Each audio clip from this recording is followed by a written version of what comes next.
Andre is just a regular teenage boy trying to get through life without too much embarrassment. He is at a party, relaxing on the couch with his two best friends Sylvie and Alan, when he sees her for the first time, a girl dancing across the room, confident, beautiful, completely in her own world. Her name is Ramona. Andre stares. Sylvie notices. He hands Andre a banana as a joke and tells him to go talk to her. Andre walks over. They start dancing together. It is going well, and then Andre excuses himself to use the bathroom. What he finds in there is so unexpected and so deeply unpleasant that it wipes everything else from his mind completely. When he comes back, the mood is gone, and somehow, the story of what he found in the bathroom spreads through the entire party within minutes. Not exactly the impression he was hoping to make. A few days later, another party. Same couch, same friends, but this time, Sylvie and Alan push harder. They believe in Andre. They hype him up, and this time, Andre actually dances, properly, confidently, right in front of Ramona. She notices. She smiles. She comes over. They dance together, and then Ramona takes his hand and leads him to a private room. She sits on top of him. She starts to undress. In the middle of what should be the best moment of his teenage life, opens his mouth and says something nobody expected. He tells her he likes her, really likes her. He does not want a one-night thing. He wants something real, something that matters. Ramona stops. She looks at him. She says she appreciates his honesty. Then she gets up and leaves the room. The next morning, Sylvie and Alan are furious with Andre. They cannot believe he said that. They cannot believe he had the perfect moment handed to him, and he used it to give a speech about his feelings. Andre tries to explain. They do not want to hear it. Then things get worse, much worse. Sylvie starts dating Ramona. Andre cannot prove it is on purpose, but he knows. He feels it in his chest every time he sees them together. He confronts Sylvie. The argument gets out of hand fast, and then Sylvie hits him, hard enough to knock him out. Just like that, Andre has lost the girl he likes and his best friend in the same week. Andre goes on holiday with his mother to clear his head. At the hostel, he meets a blonde girl named Ramona who works at the front desk. He walks up to her and says the most awkward compliment she has probably ever received. He tells her she is the most beautiful woman here, except for his mother. She laughs, not at him, with him. He asks her out. She laughs again. He takes that as a no and turns to leave. Then she calls after him and suggests a walk on the beach instead. They walk, they talk, the sun goes down. Andre starts to feel something he has not felt in a while, something light, something easy. Then Ramona mentions she has a boyfriend. Andre does not give up. He asks her for a kiss anyway. She tells him he has to earn it. So, right there on the beach, Andre starts singing for her. It is ridiculous. It is brave. And it works. She kisses him. They spend the night together. The next morning, Andre gets dressed carefully. He wants to look good for her. He goes downstairs feeling good about himself. And Ramona gives him news that knocks the happiness right out of him. She was fired. Someone saw her boyfriend leaving her room the night before, and her actual boyfriend, the real one, is on his way to see her right now. Andre goes home with his holiday happiness already fading. Back home, a message arrives from Ramona. She says Sylvie hurt her. Andre drops everything and rushes to her house. But when he gets there, the conversation goes badly. Andre is too angry, too emotional. He accuses her of only being with Sylvie to hurt him. Ramona threatens to call the police. Andre leaves.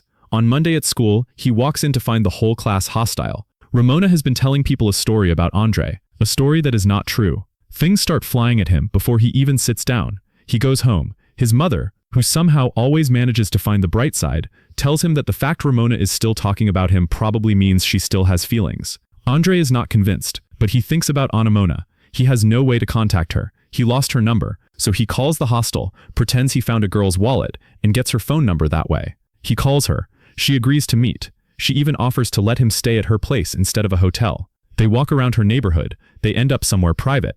And then a security guard knocks on the door and asks what they are doing. Andre answers honestly. The guard punches him in the eye. The next morning, they are together again.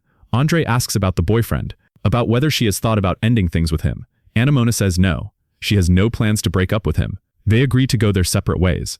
Andre ends up standing on the side of the road in nothing but a towel, trying to flag down a passing car. Back at school, the situation is still bad.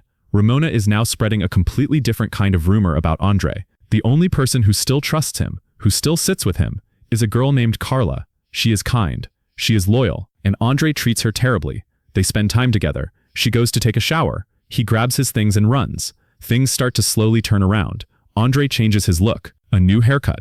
A new attitude. Girls who never looked at him twice start noticing him. He walks into a coffee shop and sees Ramona. This time, he is the confident one. He goes over. He asks if she wants to watch a movie. She says yes. He leans over and kisses her. At school the next day, Ramona stays close to him all day.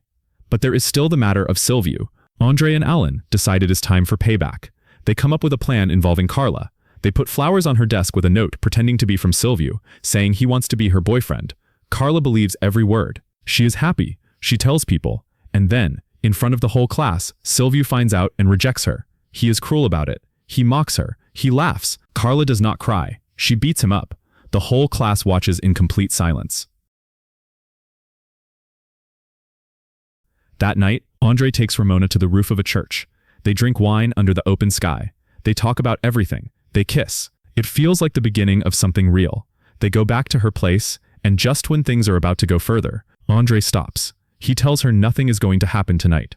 Ramona bites his finger. The next morning, she wakes him up and apologizes. She tells him she wants to be his girlfriend, properly, officially. They agree.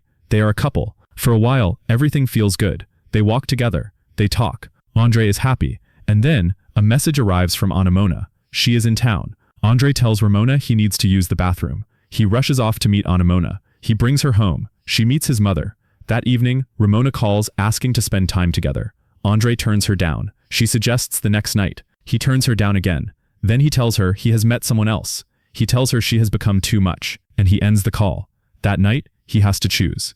He knows he cannot keep both. And in the end, he chooses Ramona. He goes to Ramona and tells her the truth.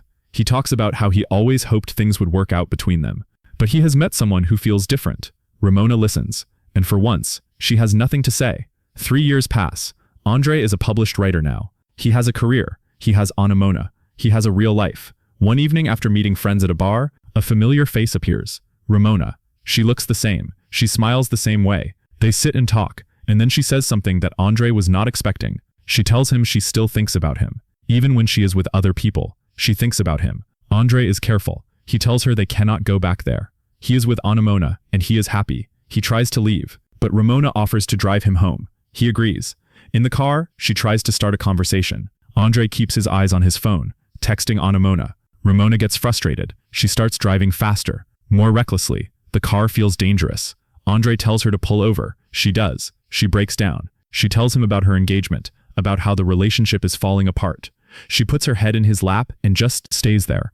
Andre does not move. He does not say anything. He just lets her be sad for a moment. When he gets home, the lights are off.